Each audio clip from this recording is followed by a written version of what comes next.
ามเป็ดเด้อนี่เด้อเราจะพยายามเป็ดนะบรรยากาศตอนเช้านะ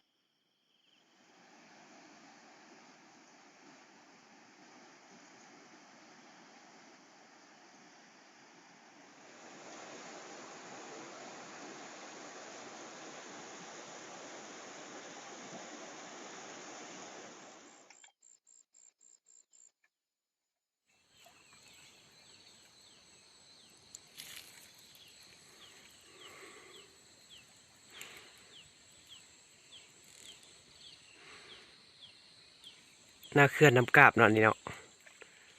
นั่นไปเวทกมานไปการกระเก่งโอ้ปาก